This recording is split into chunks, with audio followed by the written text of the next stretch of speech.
सभी को जय श्री कृष्णा जी।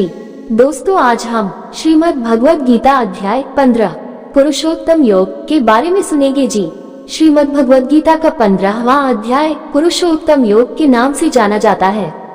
इस अध्याय में भगवान श्री कृष्ण संसार रूपी वृक्ष की तुलना से भौतिक जगत के अस्थायी स्वरूप को समझाते हैं और आत्मा के परम पुरुषोत्तम भगवान से संबंध को स्पष्ट करते हैं। इस जगत को एक उल्टे पीपल वृक्ष के रूप में बताया गया है, जिसकी जड़ें ऊपर परमात्मा में और शाखाएं नीचे संसार में फैली हुई हैं। इस वृक्ष को भौतिक इच्छा से काटकर ईश्वर की प्राप्ति करनी चाहिए। आत्मा परम पुरुषोत्तम भगवान का एक अंश है जो माया के प्रभाव में बंधा हुआ है। माया से रहित होकर केवल ज्ञानी जन ही परमात्मा को समझ पाते हैं। भगवान ही सूर्य, चंद्रमा और अग्नि के प्रकाश रूप में स्थित हैं। वे ही सभी जीवों के हृदय में निवास करते हैं और स्मृति, ज्ञान तथा विस्मृति प्रदान करते हैं। 3 प्रकार के पुरुष बताए गए हैं। क्षर पुरुष कौन है? नाशवान भौतिक जगत के जीव। अक्षर पुरुष को कौन है? अविनाशी आत्मा। पुरुषोत्तम कौन है? सर्वश्रेष्ठ परमात्मा जो सबका नियंता है। इस ज्ञान को जानकर मनुष्य भगवान को भजता है और मुक्ति प्राप्त करता है। मेरे ही अंश के रूप में यह सनातन जीवात्मा प्रकृति में स्थित होकर मन और इंद्रियों द्वारा संघर्ष करता है। संसार में इच्छाओं से मुक्त होकर ईश्वर की शरण में जाना चाहिए। आत्मा परमात्मा का अंश है और ईश्वर की भक्ति से ही मुक्ति संभव है। भगवान पुरुषोत्तम सर्वोच्च व्यक्ति हैं जो संपूर्ण सृष्टि के आधार हैं। अध्याय 15 हमें संसार के मोह को त्याग कर परम पुरुषोत्तम श्री कृष्ण की भक्ति में लीन होने की प्रेरणा देता है। इस ज्ञान को समझने वाला व्यक्ति जीवन मरण के चक्र से मुक्त होकर मोक्ष प्राप्त करता है।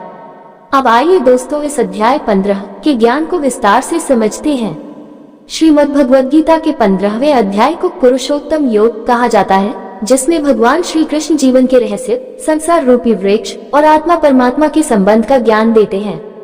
भगवान श्री कृष्ण कहते हैं, ये संसार एक पीपल के वृक्ष के समान है, जिसकी जड़ें ऊपर परमात्मा में और शाखाएं नीचे प्रकृति में फैली हुई हैं।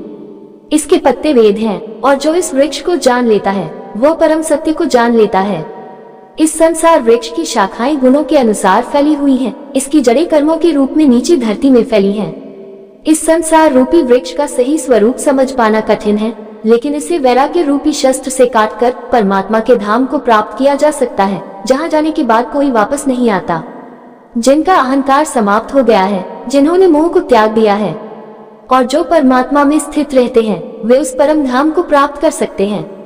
मेरा वह परम धाम सूर्य, चंद्रमा या अग्नि से प्रकाशित नहीं होता। वहां जाने के बाद कोई फिर इस संसार में नहीं लौटता।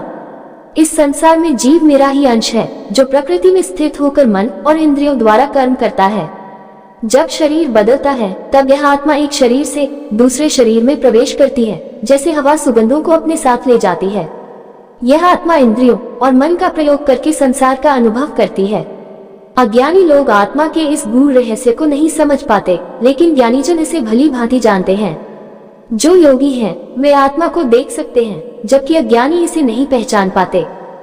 मैं सूर्य और चंद्रमा का प्रकाश हूँ और पृथ्वी में जीवन देने वाली शक्ति हूँ। मैं सभी प्राणियों को जीवन प्रदान करता हूँ। मैं सभी जीवों के भीतर स्थित हूँ। मैं ही पाचन शक्ति के रूप में भोजन को पचाता हूँ। मैं सभी के हृदय में स्थित हूँ और स्मरण, ज्ञान तथा निर्णय शक्ति प्रदान करता हूँ। सभी वेदों का उद्देश्य मुझे जानना है। इस संसार में 2 प्रकार के पुरुष हैं, क्षर नश्वर और अक्षर अविनाशी। किंतु मैं इन दोनों से परे हूँ, इसलिए पुरुषोत्तम सर्वोच्च पुरुष कहलाता हूँ। मैं सब जगह मौजूद हूँ, इसलिए वेदों और संसार में मुझे पुरुषोत्तम कहा जाता है।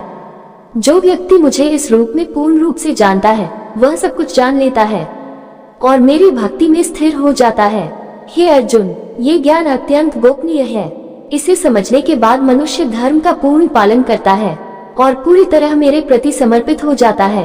इस अध्याय में भगवान ने समझाया कि संसार एक अस्थायी वृक्ष के समान है और केवल पुरुषोत्तम भगवान को जानने से ही जन्म मरण के चक्र से मुक्ति मिल सकती है। इस प्रकार भगवद गीता का 15वां अध्याय पूरा हुआ। अब इसी के साथ विदा लेते हैं। कल फिर इससे अगला अध्याय लेकर हाजिर होंगे। तब तक सभी को जय श्री कृष्ण जी।